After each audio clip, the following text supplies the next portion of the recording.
Hello dear friends, आज हम vaginal infections के बारे में बात करेंगे। बहुत सारे पेशेंट हर एज ग्रुप के वजाइनल इन्फेक्शन से बहुत ज़्यादा परेशान रहते हैं। वजाइनल इन्फेक्शन एक बहुत ही कॉमन प्रॉब्लम है जो कि 30 to 40% ऑफ ऑल फीमेल्स को परेशान करती है। वजाइनल ऐसी शायद ही कोई फीमेल हो जिसे अपनी लाइफ ड्यूरेशन में कभी भी वजाइनल इन्फेक्शन ना रहा हो।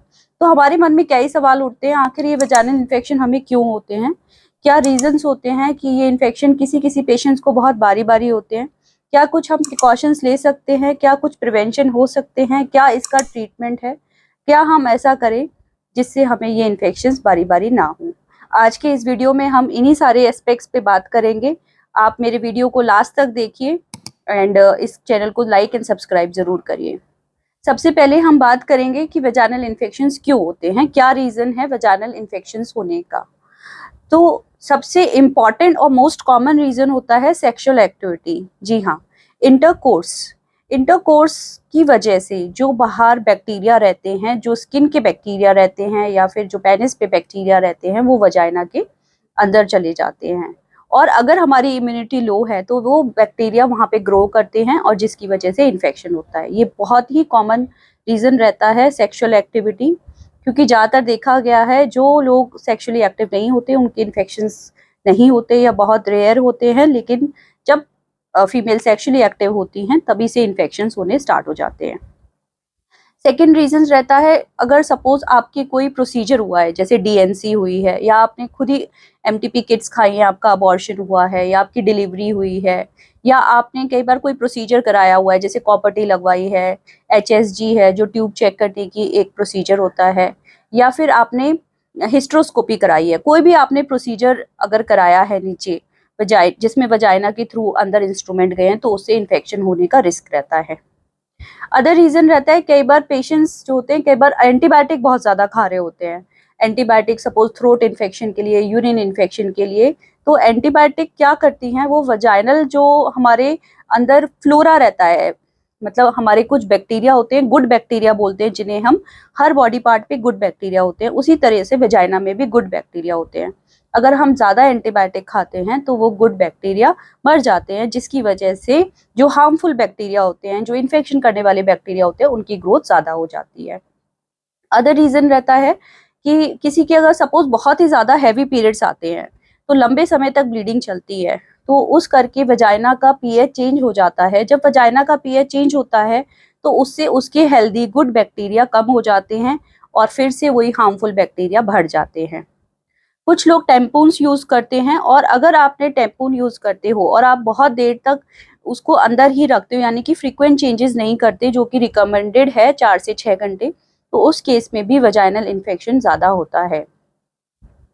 अदर जो 2 रीजंस रहते हैं वो है पुअर न्यूट्रिशन। आपका जो डाइट है वो ठीक नहीं है, आप फ्रूट्स वगैरह और एंटीऑक्सीडेंट्स जैसे हमें आलमंड्स है, नट्स है, सीड्स है और स्प्राउटेड है, दही वगैरह है, इन तरह की चीज़ों का अगर आप सेवन नहीं करते हो तो भी हो सकता है कि आपके जो गुड बैक्टीरिया है वो आपकी बॉडी में कम बन रहे हैं, जिसकी वजह से आपको इन्फेक्शंस हो रहे हैं, या फिर आपकी ओवरऑल इम्यूनिटी वीक है। ऐसे पेशेंट्स में भी बारी बारी इन्फेक्शंस होते हैं।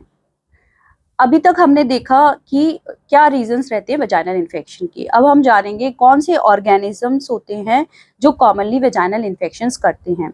तो जो कॉमन रहता है वो एक तो फंगल रहता है, कैंडिडा जिसे हम बोलते हैं, कि आपको फंगल इन्फेक्शन हो गया। कई बार आप हमारे ओपीडी में आते हो, हम आपको बोलते हैं आपको तो फंगल इन्फेक्शन हो रहा है, तो वो नॉर्मली कैंडिडा होता है जो कि एक यीस्ट होता है, और ये एक अलग तरह का डिस्चार्ज बनाता है जो दूध की तरह फटा फटा या दही की तरह जमा जमा डिस्चार्ज होता है, और रेड हो रहा होता है आपका नीचे का एरिया, कई बार स्वेलिंग भी आ जाती है, और इसमें आपको बहुत ही गंदी इचिंग होती है, बहुत ही बर्निंग होती है, बहुत ही प्रिकिंग सेंसेशन होती है। तो ये आपको हो सकता है कर्डी डिस्चार्ज आ रहा है तो फंगल इन्फेक्शन हुआ है।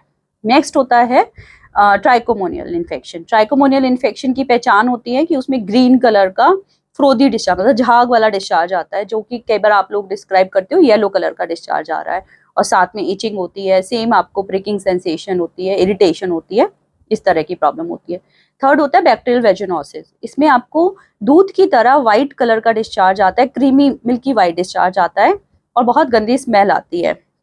कई बार पेशेंट आते हैं कहते हैं मैम बहुत ही ज़्यादा स्मेल आ रही है, तो उससे पता चल जाता है इसको बैक्टीरियल वेजिनोसिस हो रहा है। तो ये 3 तरह के इन्फेक्शन कॉमनली हमें देखने को मिलते हैं।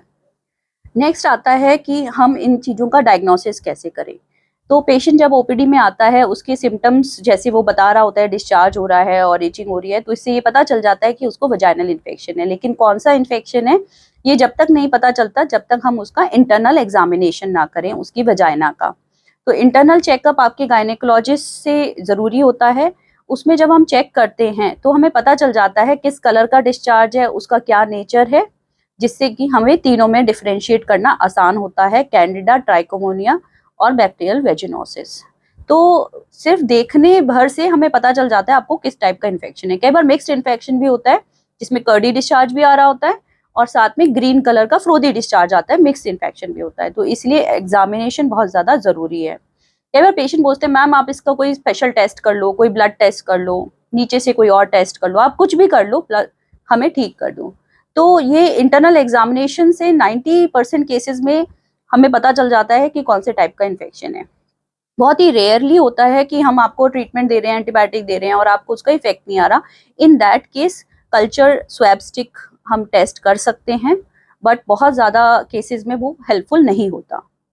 तो अभी तक हमने जाना कि इसके क्या-क्या रीजंस होते हैं, कौन से ऑर्गेनिजम्स होते हैं जो ये इन्फेक्शन करते हैं और इसको हम कैसे डायग्नोज कर सकते हैं। अब इसके नेक्स्ट एस्पेक्ट पे बात करेंगे कि हम इनको कैसे प्रिवेंट कर सकते हैं। तो सबसे पहले वल्वल हाइजीन की बात होती है कि आपका जो नीचे का एरिया है उसकी हाइजीन आपको कैसे मेंटेन करनी है। कई बार हम लोग बहुत ही ओवरडू कर रहे होते हैं, जैसे कि कुछ लोग डिटॉल लगा रहे हैं, बीटाडीन लगा रहे हैं रेगुलरली और कुछ वी वॉश वगैरह बहुत ज़्यादा यूज़ करते हैं।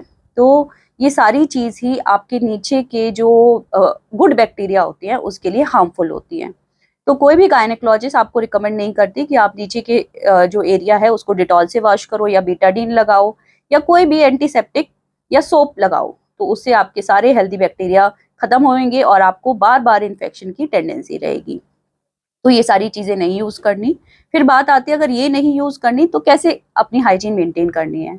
उसके लिए आप सिंपल वाटर का यूज़ करो, सिंपल पानी से आप उसको वॉश कर सकते हो, वो भी बाथिंग के वक़्त। ऐसा भी नहीं है कि आपको बार-बार ही वॉश करना है। और सेकेंडली आपको कोकोनट ऑयल एक बहुत ही सूदिंग होता है नीचे की स्किन के लिए, जो उसको हाइड्रेट करके रखता है और जिससे हेल्दी बैक्टीरिया को ग्रो होने में हेल्प मिलती है। तो कोकोनट ऑयल और एलोवेरा जेल दोनों चीज़ ही रिकमेंडेड है नीचे के लिए। नीचे के वल्वा एरिया में हमें कोई भी डिओड्रेंट, परफ्यूम, खुशबू वाली कोई भी चीज़ हमें यूज़ नहीं करनी है। नेक्स्ट थिंग है हेयर किस तरह से रिमूव किए जाएँ। कई लोग काफ़ी लोग रेज़र, क्रीम्स और शेवर्स वगैरह यूज़ करते हैं जो कि वैक्स भी कराते हैं। ये तीनों ही चीज़ें नीचे वल्वा के लिए अच्छी नहीं मानी जाती। इससे वहाँ की स्किन जो है इरिटेबल हो जाती है, इची हो जाती है, जिसकी वजह से आप इचिंग करते हो तो कई बार सेकेंडरी इन्फेक्शन होते हैं। तो अगर आपको नीचे के हेयर्स के लिए सॉल्यूशन चाहिए या तो आप उसे ट्रिमर यूज़ करो उसके आगे ब्रश लगा के, या फिर आप सीज़र से कट शॉर्ट करो, या फिर आप लेज़र से परमानेंट हेयर रिडक्शन कराओ। तो ये तरीके हैं वल्वल हाइजीन मेंटेन करने के। सेकंड बात आती है कि आपकी ओवरऑल इम्यूनिटी बेटर होनी चाहिए। ओवरऑल इम्यूनिटी बेटर होने के बहुत सारे एस्पेक्ट होते हैं। आपका न्यूट्रिशन प्रॉपर होना चाहिए, आप एक्सरसाइज करते हो और आपकी स्लीप कैसी है और आप स्ट्रेस कितना लेते हो। ये सारी मैटर करती हैं कि आपकी इंटरनल जो इम्यूनिटी है वो कैसी है। इसको इम्प्रूव किया जा सकता है रेगुलर एक्सरसाइज से, गुड न्यूट्रिशन, गुड हाइड्रेशन, पानी का, वाटर का इंटेक अच्छा होना चाहिए और गुड स्लीप हैबिट से।